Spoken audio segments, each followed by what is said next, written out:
Capítulo 5. Limones agrios.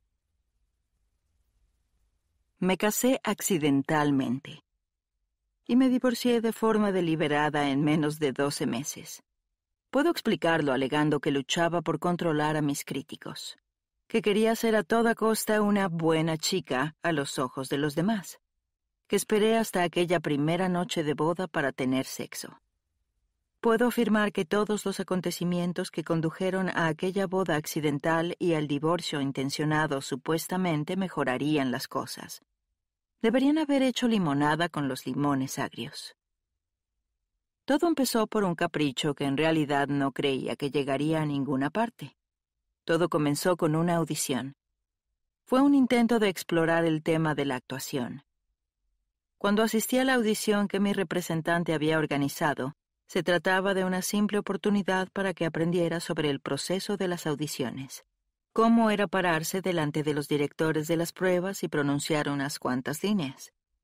Esto me proporcionaría una percepción de la industria para que pudiera usarlo en algún momento, una vez que tuviera unas cuantas virtudes y experiencias interpretativas bajo el brazo.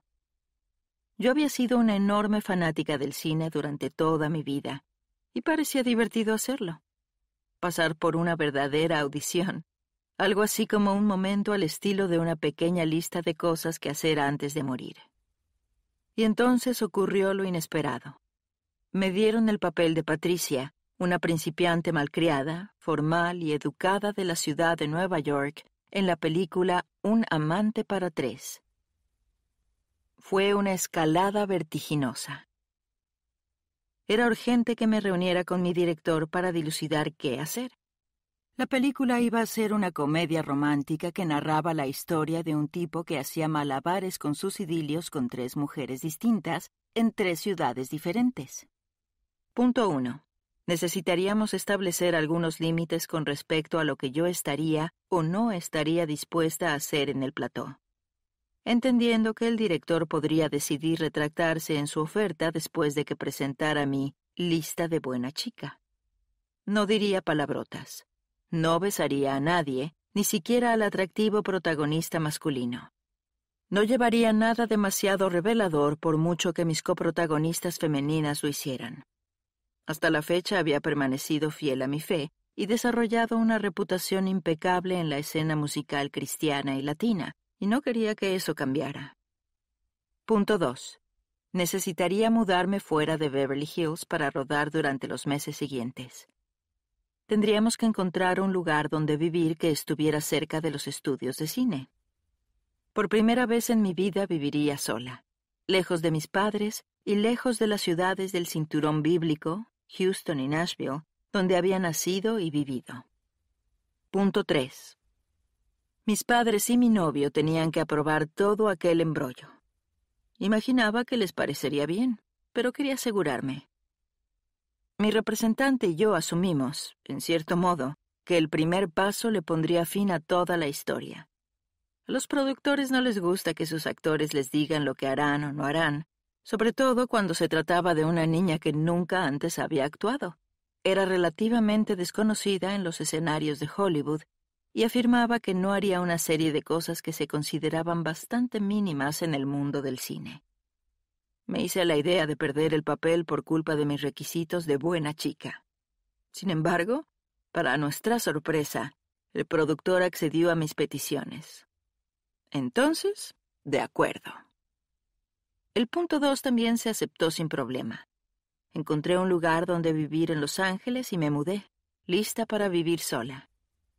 Tras unos cuantos meses incluso tuve una compañera de piso. Procedía de un trasfondo de fe similar al mío, y sus padres también habían estado en el ministerio a tiempo completo. Ella intentaba abrirse camino hasta los focos hollywoodenses de la música y el cine, y nuestros agentes pensaron que nos llevaríamos bien. Se llamaba Catherine Hudson, una de las personas más encantadoras que haya conocido jamás. No tardamos en hacernos amigas durante aquel tiempo de aislamiento, pero nuestras vidas acabaron tomando direcciones distintas.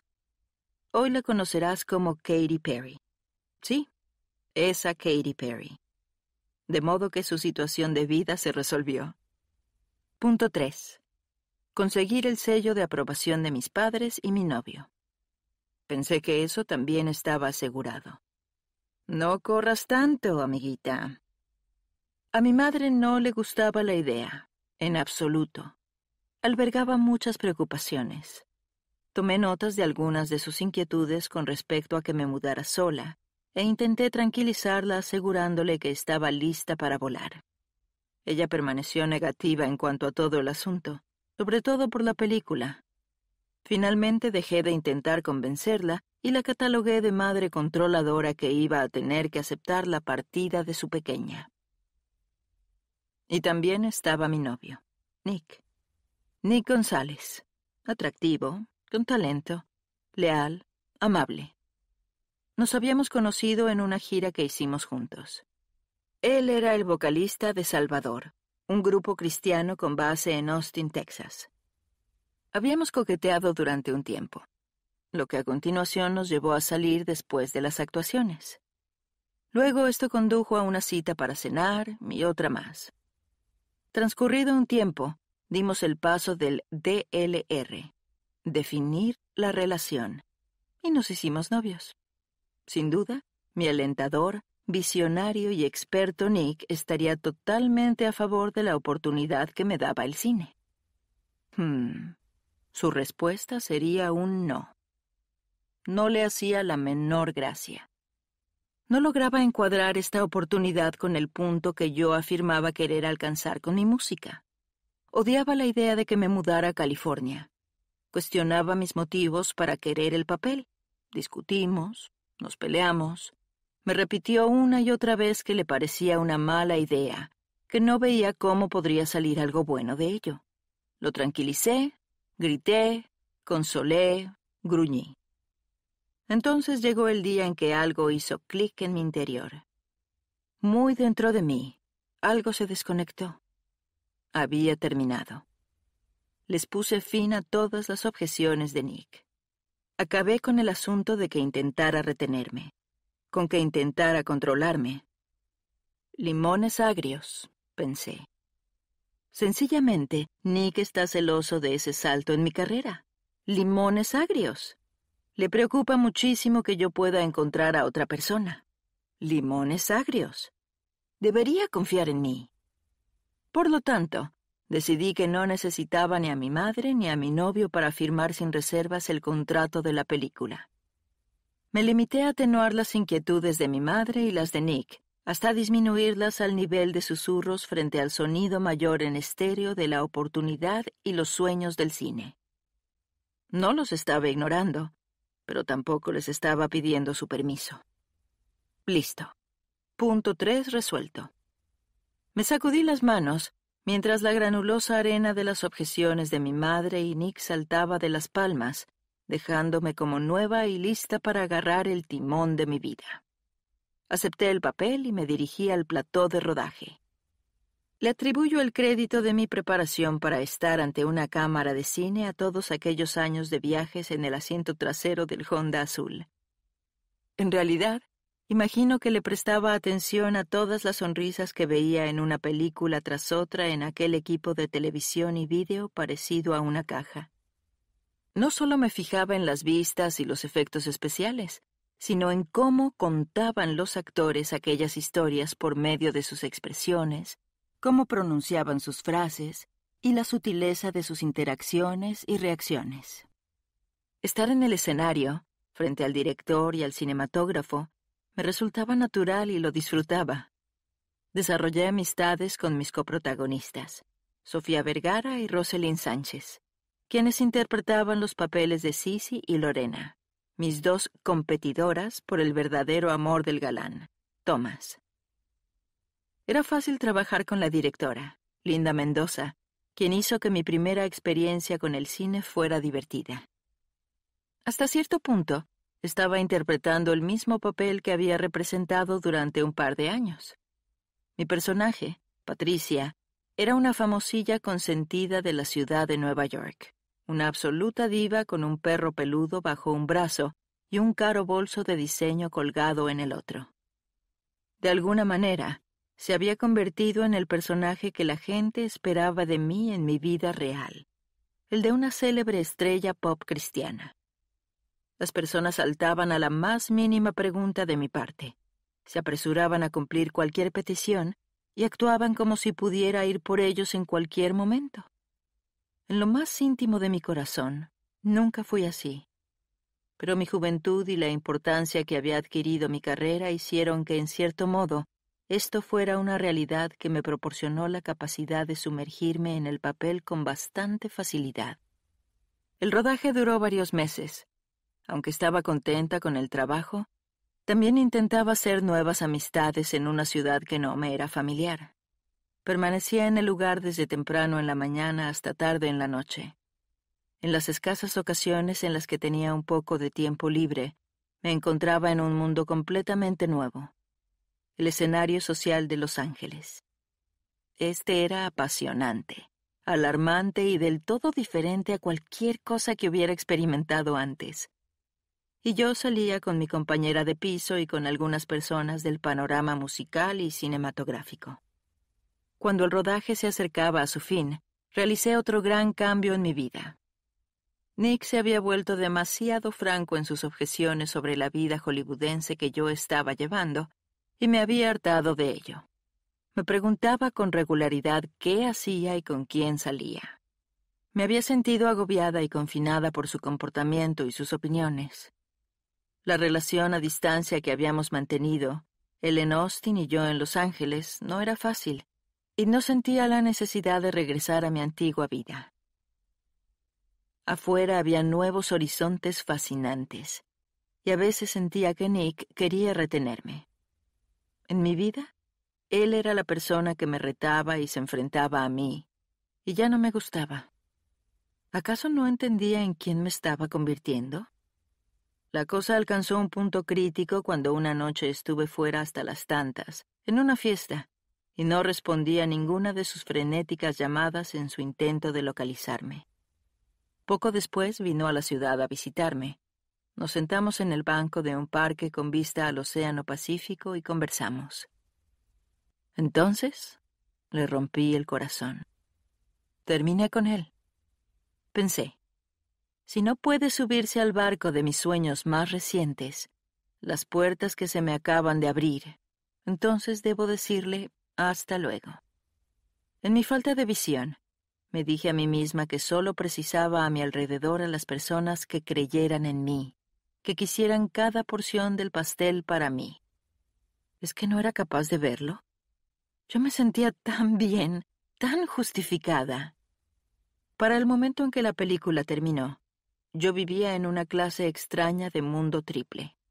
Había comenzado en la música cristiana contemporánea, luego añadí a la mezcla álbumes cristianos en español y después del pop latino. Hasta ahora había podido mantener contentos a esos tres mundos. No obstante, todo estaba a punto de cambiar. Cada uno de los mercados musicales tenía expectativas con respecto a mí, y cuando se estrenó Un amante para tres en el año 2003, por primera vez me di cuenta de lo distintas que eran aquellas perspectivas. El mercado del pop latino sentía que mi papel en la película era coherente con su forma de verme. Una niña inmaculada que cantaba buena música bailable y baladas románticas para ellos. Me apoyaron, pensaron que el filme era divertido y celebraron conmigo. El mercado cristiano de habla inglesa y el de habla hispana no estaban tan deslumbrados. Las páginas de críticas de películas cristianas fueron más severas con mi involucramiento en el filme. Mis fans musicales cuestionaron francamente mi moral y mis elecciones. Líderes cristianos respetados les advirtieron a los padres que mantuvieran a sus preadolescentes y adolescentes lejos de la película.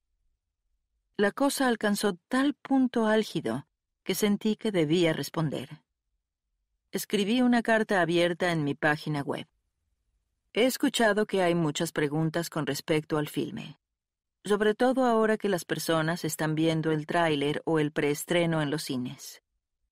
Con el fin de traer descanso a sus mentes, no he abandonado mi fe personal en Dios ni tengo la intención de hacerlo. Le estoy agradecida a la productora porque me ha permitido cambiar y corregir varias escenas con las que no me sentía cómoda debido a mis creencias. El proceso de decidir entrar en Hollywood se pensó con gran detenimiento y mucha oración. Consulté constantemente a mi familia y mi pastor para asegurarme de estar respondiendo a mi llamado. Era un territorio desconocido y desconcertante. Llevaba mucho tiempo siendo la niña favorita a los ojos de mi mundo cristiano, y ahora me estaban cubriendo de barro.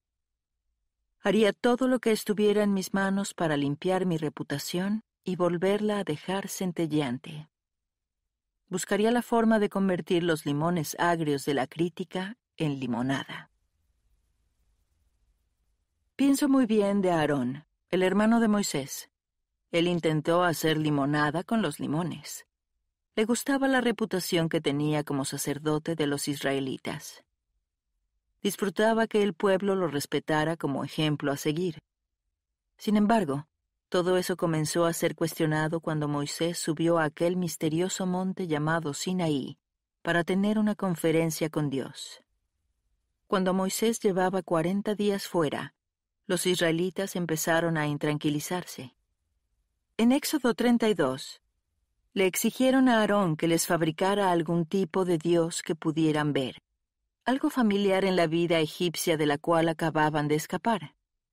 De modo que Aarón, en un intento de hacer limonada con limones agrios, elaboró una mezcla de oro fundido a partir de sus joyas.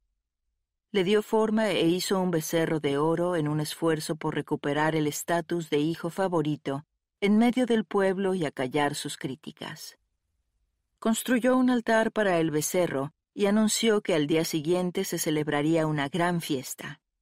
Mencionó que sería una fiesta para Dios, con la asistencia de un ídolo. Me da la sensación de que es justo lo que muchos hacemos cuando la crítica llega hasta nosotros. Intentamos arreglar las cosas a nuestra manera, pero alegamos que es para Dios. Yo sé que esto es lo que hice. Moisés regresó del monte y se percató de lo que estaba ocurriendo. Una gran fiesta desenfrenada a un ídolo. Se puso más que furioso y derribó a aquel becerro dorado, la falsa limonada. Lo redujo a polvo, lo mezcló con agua e hizo beber al pueblo el amargo cóctel de idolatría y esfuerzo humano. Intervenir en aquella película era una cosa. Lo que hice a continuación fue un movimiento al estilo del becerro de oro, algo digno del amable intento de Aarón por eliminar la amargura de los limones.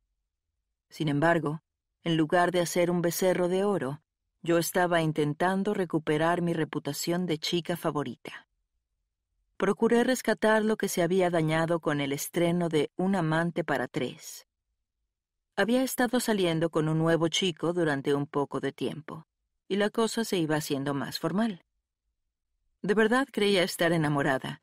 Pensé que podía ser que un matrimonio con él funcionara, y albergué la idea de que esto aplacaría la negatividad y el bochorno por la repercusión de la película.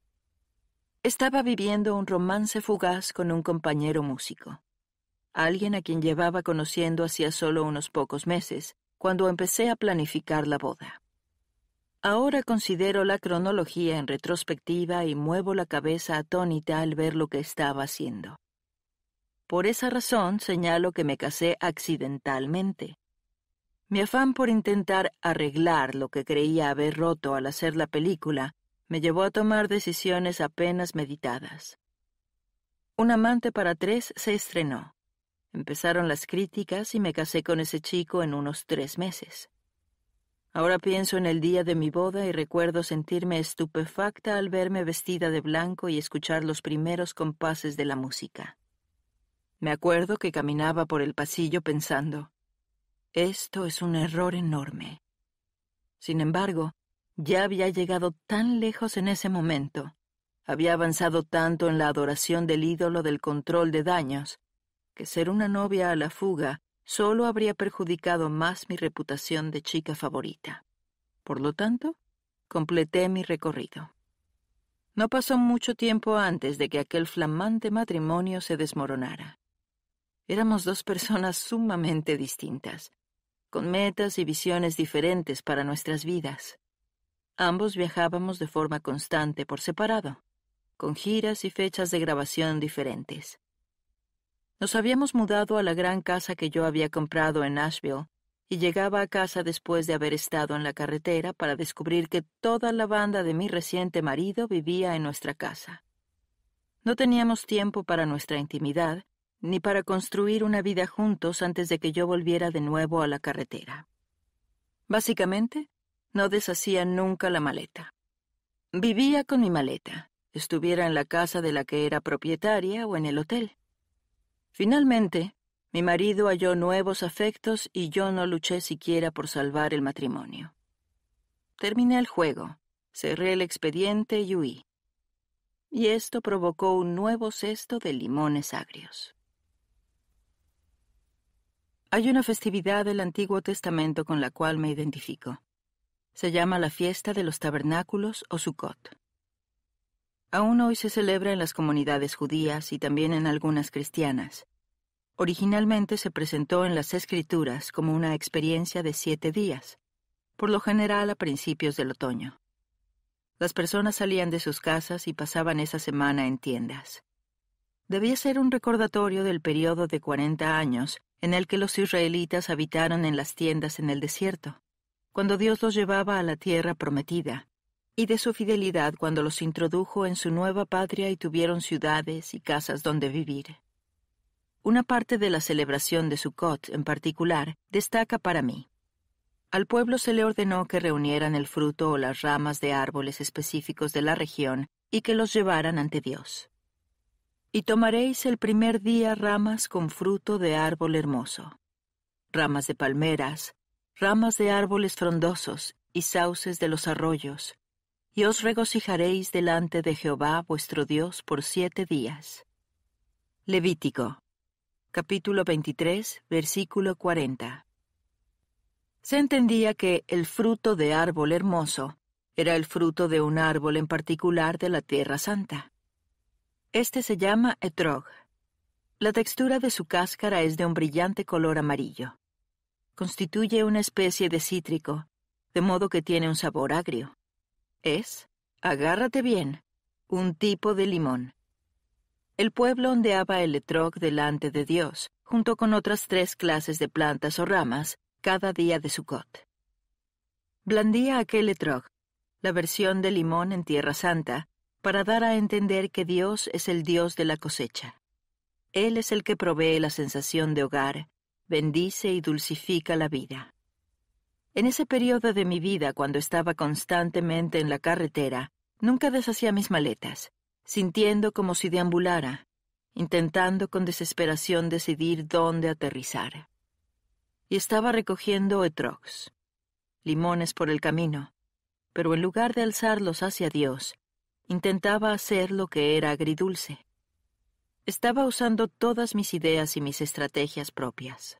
Sin embargo, levantar algo delante de Dios, hacerlo ondear ante Él, significa entregárselo. ¿Sientes como si estuvieras acampando fuera, sin vivir en realidad según el propósito central de tu vida? ¿Te parece que has estado recorriendo el mismo círculo a través del mismo conjunto de circunstancias, pero las cosas no mejoran? ¿Has intentado resolver las cosas y luchas por compensar una equivocación que llevó a otra, y a otra, y a otra? Hablo por experiencia. Eso amarga la vida. Tal vez sea hora de deshacer las maletas. Este podría ser el momento de agarrar esa valija de amargura con la que has estado cargando. Quizás es la hora de extenderlo todo ante Dios, confesar que has estado intentando arreglarlo todo y dejar que sea Él quien lo resuelva. Levantar algo delante de Dios, hacerlo ondear ante Él, significa entregárselo. Acepté aquel papel en la película porque perseguía una carrera más importante, una que pudiera incluir la actuación y pasar por un enfoque más amplio. Desde luego que sí. Ignoré el consejo de mi madre y mi novio en aquel momento, Nick. Sí. Me lancé por completo a un matrimonio apresurado y un divorcio inevitable, que condujeron a que mi compañía discográfica dejara de contratarme? Sí, señora. Esa era yo. Meros limones de equivocaciones. Sin embargo, Dios hizo limonada como resultado de toda aquella amargura mía. Puedo decirte que uno de los otros actores de la película se burlaba de mí con dureza, y apenas me toleró durante todo el rodaje por la lista que como buena chica le exigía al director. Puedo decirte cómo esa misma persona se convirtió a Jesús años más tarde y contactó conmigo para disculparse. Puedo decirte cómo todas las repercusiones desde la gala de la película y mi intento de resolverlas me condujeron de regreso a Nick González, aquel chico cuyo corazón había roto porque se atrevió a ser sincero conmigo con respecto a sus inquietudes. Puedo decirte que hoy no tendríamos la historia de amor de la que disfrutamos de no haber experimentado todo lo que vivimos. Puedo decirte que todos aquellos acontecimientos provocaron un enorme reajuste en mi vida y la pasión renovada de compartir la bondad de Dios a través de la música y las películas. No obstante, siento inquietud. Me preocupa que te suene a justificación. Esto es lo que sé. Aunque todo salió bien, no tomé la decisión de hacer la película con mi corazón en el lugar correcto. Luché contra la fuerte oposición de mi madre y mi novio, dando por sentado que lo hacían por motivos egoístas, cuando me consumía el interés personal. Ellos querían lo mejor para mí, pero yo me dirigí al lugar de rodaje aquel primer día llena de rebeldía y resentimiento y diciéndome, ya les mostraré. Nos gusta prestarles oídos solo a quienes nos rodean y nos dicen lo que queremos escuchar, los que creen en nuestros sueños. Sin embargo, a veces aquellos que más nos aman podrían querernos lo suficiente como para poner algo agrio sobre la mesa. Y deberíamos tener en cuenta su opinión. Y aquí viene lo raro con respecto a cómo funciona a veces la ecuación. A menudo rechazaremos las opiniones de nuestros seres más allegados, y aceptaremos e intentaremos arreglar y manipular las opiniones de quienes nos observan de lejos, aquellos que se entrometen en las redes sociales o el cuartel general de la compañía. Desde luego, eso es lo que yo he hecho en mi vida. Pensé que la respuesta de Dios había sido afirmativa con respecto a la película. Después de todo, me dieron el papel. En realidad no se me ocurrió que tal vez no había sido un sí de su parte, sino proveniente del enemigo. Es muy posible que la respuesta de Dios me estuviera llegando por medio de las personas y la familia que más me amaban, que mejor me conocían y podían prever cómo se recibiría esta película en la comunidad cristiana. Y no olvidemos que la comunidad cristiana es mi comunidad, mis hermanos y hermanas en Cristo. Sé que nos preocupamos mucho de juzgarnos unos a otros y de meter demasiado la nariz en los asuntos de los demás. Hasta Jesús nos advierte que nos aseguremos de prestar atención a la viga de nuestro propio ojo en lugar de centrarnos en la paja del ojo de nuestro hermano. Sin embargo, cuando damos lo mejor de nosotros, se supone que estamos ahí para apoyarnos mutuamente. Deberíamos hablarnos los unos a los otros y ofrecer sabiduría, advertencia y consejo. Y Dios puede comunicarse a través de ello. Hace poco, una amiga me preguntó si realmente pensaba que había sido un error hacer la película. Después de todo, mucha limonada buena y dulce en mi vida acabó saliendo por el otro lado de aquella decisión. Me había estado flagelando durante tanto tiempo que tuve que detenerme y pensar. Y al fin y al cabo, todavía no sé cómo responder a su pregunta. Había tanto ego, empuje e impulsividad, buena y mala voluntad envolviendo todo el asunto. No obstante, sí sé una cosa. Una vez que salí de la tienda de la vida desordenada en la que vivía y le entregué aquellos limones agrios a Dios, Él le dio un nuevo propósito a toda la cuestión. Sin importar cuál fuera el estado de mi corazón cuando me puse delante de aquella cámara, sin importar lo que pensaran los demás con respecto al guión de la película y si a una cristiana se le había perdido algo en ella. pienses lo que pienses de mi triste solución matrimonial. Cualesquiera fueran las consecuencias de estas decisiones, ya sea que alguien crea que eran merecidas o no. Sin tener en cuenta el fracaso o la fragilidad que yo le aportara a todo aquello. Dios le dio un nuevo propósito a todo el asunto de maneras que yo no hubiera podido idear por mí misma. Esta es mi pregunta para ti. ¿Qué estás intentando arreglar en tu vida? ¿Qué cosas no están saliendo como planeaste y te están impulsando a hacer algo, lo que sea, para cambiar las opiniones de quienes te rodean? Ahora bien, soy una persona de acción. No creo en quedarme sentada y esperar que las cosas cambien. Yo arremeto. Empiezo a ponerles nombre a las cosas, a solucionar problemas y ponerme en movimiento. Esto es bueno. He conocido a muchas personas que ni siquiera se esfuerzan por intentar hacer cambios en sus vidas cuando las cosas no van bien. ¿Existe un tiempo de estar quieta y esperar en Dios? Por supuesto que sí. Pero muchas veces, Dios le indica a su pueblo que se ponga en pie, que se sacuda el polvo y se ocupe. De modo que no estoy hablando de no poner las cosas en movimiento. Me estoy refiriendo a los medios por los cuales procuramos arreglar lo que experimentamos. Seguro tienes cosas en tu vida, oportunidades y desastres, algo dulce, algo agrio, en lo que estás necesitando progresar. No obstante, antes de que empieces a zambullirte, antes de empezar con tu propio intento y convertir lo agrio en dulce, quiero preguntarte algunas cosas. Dale la vuelta al guión. Debo admitirlo. Este capítulo ha sido uno de los más duros para mí. Me resulta difícil mirar en retrospectiva a este periodo de mi vida. Siento como si reviviera los errores, como si viviera de nuevo la vergüenza.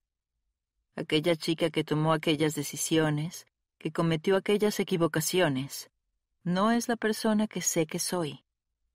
Y, sin embargo, ella está ahí. Tal vez haya algunas cosas parecidas en tu vida, complicadas de considerar, más arduas de comentar. Y con todo, cuando podemos tener el valor de sacar esas cosas a la luz, pueden ser un estímulo, una advertencia, una sabiduría transparente para otra persona.